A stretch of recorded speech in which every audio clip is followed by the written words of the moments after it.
ધ્રુવ, માનસી, અવાજ સંભળાય બેટા?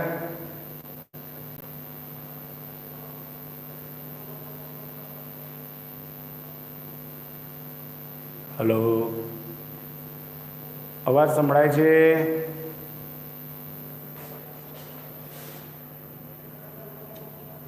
જાનવી, ઓકે. ક્યાં સુધી હતા આપણે? ચોથું સ્ટેપ સમજી લીધું હતું ને? ફોર્થ સ્ટેપ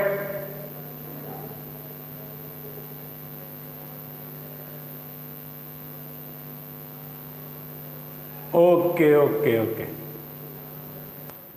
સારું. ચલો આગળ વધીએ છીએ. પાંચમા સ્ટેપને ફરીથી સમજી લઈએ છીએ આપણે ફરીથી, બરાબર છે?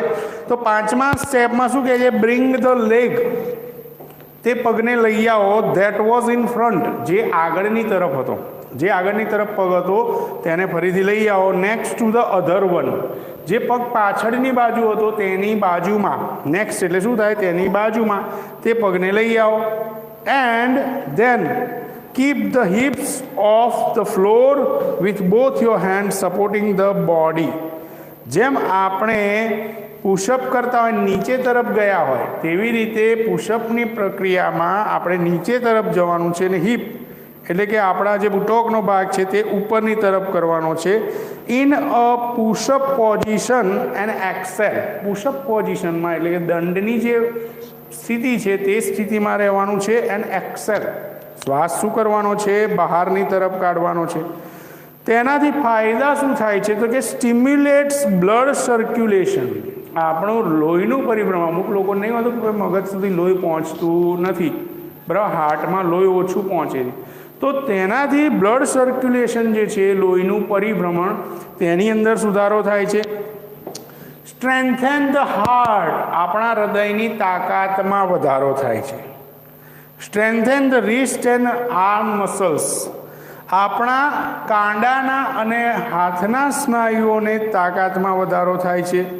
રિલીવ નેક એન્ડ શોલ્ડર ટેન્શન, નેક એટલે ગરદન અને શોલ્ડર ટેન્શન એટલે જે જકડામણ હોય આપણા ગરદનમાં. અમુક લોકો નહીં હોતું ગરદનમાં શું કહેવાય કે જામી ગઈ હોય, સ્નાયુઓ ચોંટી ગયા હોય, તો આખું જોવું હોય તો આમ ફરવું પડે. ઘણીવાર મારે બી થઈ જાય, સુવામાં એવું આવી જાય. તમને પણ થતું હશે ઘણા. તમે તો હજુ નાની વયના છે, પણ જે લોકો થોડા ઉંમરલાયક હોય, 30-35 ઉપરની વયના, એ લોકો ઘણીવાર આવું થતું હોય, બરાબર? તો આવા સ્નાયુઓની જકડામણમાંથી રાહત મળે છે. સિક્સ્થ સ્ટેપની અંદર છે લોવર યોર નીઝ, તમારી જે ઘૂંટણનો ભાગ છે તેને નીચે તરફ લઈ જાઓ. ચેસ્ટ એટલે છાતીના ભાગને પણ નીચે તરફ લઈ જાઓ. એન્ડ ફોરહેડ, તમારા કપાળના ભાગને પણ નીચે જમીન તરફ લઈ જાઓ.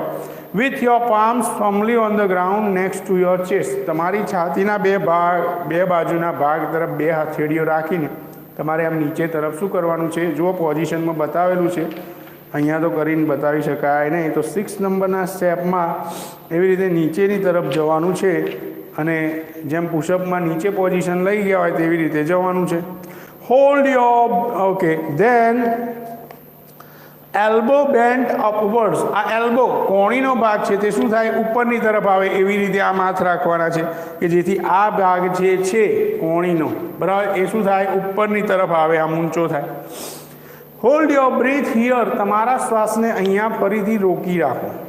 Strength the leg and arm muscles, તેનાથી સ્ટ્રેન્થન એટલે તાકાતમાં વધારો થાય છે. લેગ એન્ડ આર્મ મસલ્સ, પગના અને હાથના સ્નાયુઓની તાકાતમાં વધારો થાય છે. ઇન્ક્રીઝિસ ફ્લેક્સિબિલિટી ઇન નેક એન્ડ શોલ્ડર, તમારી જે ફ્લેક્સિબિલિટી, લચકતા રહેલી છે તમારા ગરદનના ભાગે અને ખભાના ભાગે, તેમાં પણ સુધારો આવે છે. સ્ટ્રેચિસ આર્મ્સ, સ્નાયુઓ તમારા જે હાથના છે તે હાથના સ્નાયુઓ ખેંચાય છે. શોલ્ડર, ખભાના સ્નાયુઓ ખેંચાય છે. નેક એન્ડ બેક મસલ્સ, નેક એટલે ગરદનના અને પીઠ એટલે કે બેક એટલે પીઠના જે સ્નાયુઓ છે તે ખેંચાય છે. એક્સરસાઇઝિસ બેક મસલ્સ, તમારી પીઠના સ્નાયુઓને શું મળે છે? કસરત મળે છે. રિલીઝિસ ટેન્શન્સ ઇન નેક એન્ડ શોલ્ડર, ગરદન અને ખભાનો જે ભાગ છે તેમાં જે જકડામણ હોય તેને આપણે રાહત મેળવી શકીએ છીએ. ત્યારબાદ 7મું સ્ટેપ છે લોવર યોર વેસ્ટ, તમારી કમરનો જે ભાગ છે તેને નીચે તરફ લઈ જાઓ. And raise your upper body. કમરથી નીચેનો ભાગ છે તેને આમ ઊંચો કરો. આવી રીતે શરીર હતું, હવે શું કરવાનું છે? આમ ઊંચું કરવાનું. તો અહીંયા આવી રીતે તમારા કમરથી ઉપરનો ભાગ છે તેને ઊંચો કરો. લુક અપવર્ડ, ઊંચેની તરફ જુઓ, આમ ઉપર જુઓ. And keep your arm straight, તમારા હાથ શું રાખો? એકદમ સીધા જ રાખો. અહીંયા જો આપેલું છે, લગભગ 7th નંબરના પેજમાં આપેલું, પોસ્ટરમાં આપેલું છે એ પોઝિશનને. Okay, then inhale at a slow pace, એકદમ ધીમી ગતિથી. સ્લો પેસ એટલે શું થાય? ધીમી ગતિ. તો ધીમી ગતિથી શું કરવાનું કહે છે? શ્વાસ લેવાનું કહે છે. તેનાથી શું ફાયદા થાય છે? Stimulate circulation to abdominal organs. આપણા આંતરિક સ્નાયુઓ જે છે તેની અંદર જે શું કહેવાય કે સર્ક્યુલેશન રહેલું છે, જે લિક્વિડ કે આપણા બ્લડનું, તે સર્ક્યુલેશનમાં સુધારો થાય છે. ટોન ડાયજેસ્ટિવ ટ્રેક્ટ, આપણા જે પાચન ક્રિયાના જે ટ્રેક્ટ છે તેની અંદર યોગ્ય સ્થિરતા આવે છે. સ્ટ્રેચિસ અપર એન્ડ લોઅર બોડી, આપણા શરીરનો ઉપરનો ભાગ કમરથી અને નીચેનો ભાગ તે બધા સ્નાયુઓ ખેંચાય છે. Strengthen the wrist and arm muscles, આપણા જે રિસ્ટ અને આર્મ મસલ્સ, કાંડાના અને હાથના સ્નાયુઓ છે તેની તાકાતમાં વધારો આવે છે. રિલીવ્સ નેક and shoulder tension, and stimulate nervous in spine, અને આપણા જે સ્પાઇન કરોડરજ્જુ છે તેની અંદર જે જકડામણ હોય છે તેમાં પણ સુધારો આવે છે. એટલે કે તે લચકદાર બને છે, તેનાથી સ્નાયુઓ ખેંચાશે. કરોડરજ્જુ જે હોય બરાબર, દરેક અલગ અલગ સાંધાની બનેલી હોય મણકાઓની, તો એની અંદર પણ લચકતા આવે છે, યોગ્ય રીતે તે વાળી શકાય છે. Raise your hips and bring your head to the floor with eyes on navel. Raise your hips, તમારા કમરથી નીચેનો જે બુટોકનો ભાગ છે તેને ઊંચો કરો. And bring your head to the floor, તમારું માથું છે નીચેની તરફ રાખો. દાખલા તરીકે અહીંયા જેમ દર્શાવીએ તો તમારું મસ્તક અહીંયા છે અને અહીંયા તમારા પગ છે. તો આવી રીતે ઊંધો વી હોય, અહીંયા મોઢાનો ભાગ હોય, અહીંયા બે પગ હોય, તો એવી રીતે તમારે શું કરવાનું છે? તમારા શરીરને વાળવાનું છે. And eyes on the Newell, તમારી આંખોની દ્રષ્ટિ તમારી નાભી તરફ હોય. નેવેલ એટલે નાભી, તો નાભી તરફ હોવી જોઈએ. And heel on the floor, તમારી હીલ એટલે કે તમારી પગની એડીનો ભાગ, તે ક્યાં હોવો જોઈએ? નીચે જમીન ઉપર હોવો જોઈએ. ધીસ પોઝિશન, આ પ્રકારની સ્થિતિ will exactly look like an inverted V. આ પ્રકારની સ્થિતિ એક્ઝેક્ટલી, ચોક્કસથી, લુક લાઇક, દેખાય છે. શેના જેવી? એન ઇન્વર્ટેડ વી. ઇન્વર્ટેડ એટલે કેવો? ઊંધો વાળેલો. વી એટલે આલ્ફાબેટ છે વી, ઊંધો વાળેલો વી હોય તેવું લાગે છે. ધેન એક્સેલ, ત્યારબાદ શ્વાસ જે રોકી રાખ્યો હતો તેને તમારે શું કરવાનો છે? બહાર છોડવાનો છે. તેનાથી શું થાય? એ સ્ટિમ્યુલેટ્સ બ્લડ સર્ક્યુલેશન, તમારી જે શ્વસન ક્રિયા છે તેના દ્વારા બ્લડ સર્ક્યુલેશન એટલે લોહીના પરિભ્રમણમાં સુધારો થાય છે. સ્ટ્રેન્થેન ધ હાર્ટ, તમારા હૃદયની તાકાતમાં વધારો થાય છે. Strengthen the wrist and arm muscles, તમારા કાંડા અને હાથના ભાગની તાકાતમાં વધારો થાય છે. રિલીવ નેક એન્ડ શોલ્ડર ટેન્શન, ગરદનના ભાગે કે ખભાના ભાગે જે જકડામણ હોય છે તેમાંથી રિલીવ્સ એટલે રાહત મળે છે. 9 નંબરના સ્ટેપની અંદર જોઈએ. In this step the posture is the same as the 4th step. ચોથું સ્ટેપ જે હતું સેમ પરિસ્થિતિ, તેવી જ સ્થિતિ અહીંયા જુઓ 4 નંબરના સ્ટેપની જે છે 9 નંબરમાં બતાવી છે. એન્ડ ઇનહેલ, ત્યારે તમારે ઊંડો શ્વાસ લેવાનો છે. એક્સરસાઇઝ સ્પાઇન, તેનાથી આપણા કરોડરજ્જુને અહીંયા કસરત મળે છે. સ્ટ્રેન્થેન હેન્ડ એન્ડ રિસ્ટ મસલ્સ, કાંડા અને હાથના જે સ્નાયુઓ છે તેને કસરત મળે છે. તેવી જ રીતે 10 નંબરમાં in this step the posture is the same as the 3rd step. And exhale, અહીંયા ત્રીજા સ્ટેપમાં જે સ્થિતિ હતી તે પ્રમાણે આ 10 નંબરમાં છે. અને એક્સેલ એટલે કે ત્યારે શું કરવાનું છે? શ્વાસ બહાર કાઢવાનો છે. પ્રમોટ્સ બ્લડ સર્ક્યુલેશન, તેનાથી આપણા રુધિરાભ્રમણની ક્રિયા જે છે તેમાં સુધારો કરી શકાય છે. ટોન્સ એબ્ડોમિનલ ટ્રેક્સ, આપણા જે એબ્ડોમિનલ ટ્રેક્સ આંતરિક સ્નાયુઓ છે તેની અંદર આપણે યોગ્ય લયબદ્ધતા આપી શકીએ છીએ. સ્ટ્રેચિસ બેક એન્ડ લેગ મસલ્સ, તમારા કમરના કે પગના સ્નાયુઓને ખેંચીને તમે શું કરી શકો છો, તેની અંદર સુધારો કરી શકો છો.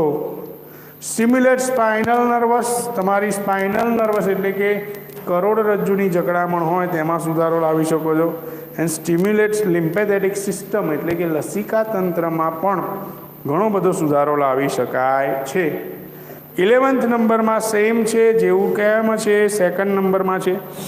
તો અહીંયા the stage is same as the second stage and inhale, બીજા સ્ટેપમાં હતું તેવું જ અહીંયા 11th નંબરમાં છે.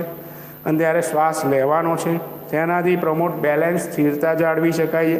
પ્રમોટ ડાયજેશન એટલે તમારી જે પાચન ક્રિયા છે તેમાં સુધારો લાવી શકાય. Exercise arms and shoulder muscles, હાથ અને ખભાના સ્નાયુઓની અંદર કસરત મળે છે. ટોન્સ ધ સ્પાઇન, કરોડરજ્જુના ભાગને યોગ્ય લયબદ્ધતા આપી શકાય. And promote flexibility in the back and hips, તમારી પીઠ અને તમારા હિપ્સની અંદર પણ તમે લચકતા લાવી શકો છો. 12 નંબરના સ્ટેપની અંદર the stage marks the final stage of Surya Namaskar. 12મું સ્ટેજ જે છે તે સ્ટેપ તે સૂર્ય નમસ્કારનું અંતિમ સ્ટેપ છે. અને it is similar to the first stage, તે પહેલા સ્ટેજ જેવું જ છે.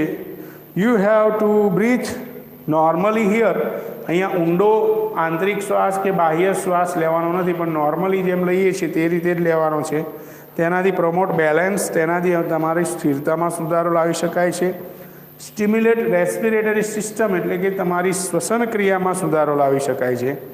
Exercise shoulder and back and નેક મસલ્સ, તમારા ખભાના, પીઠના અને તમારી ગરદનના જે સ્નાયુઓ છે તેની અંદર પણ તમે કસરત પૂરી પાડી શકો છો.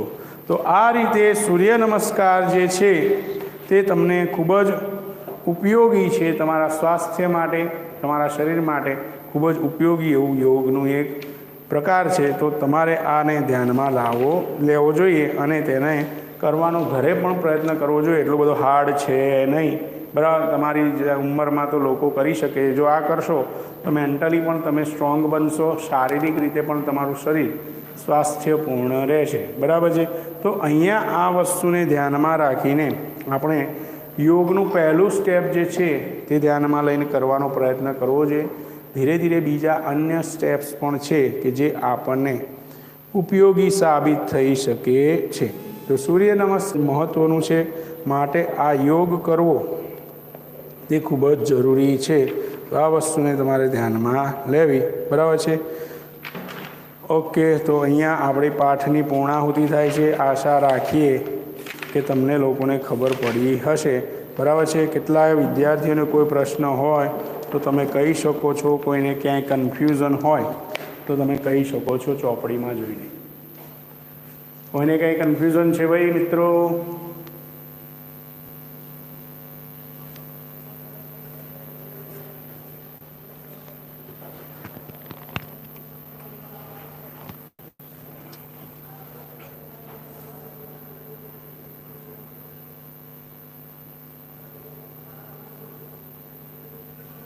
કોઈને કન્ફ્યુઝન?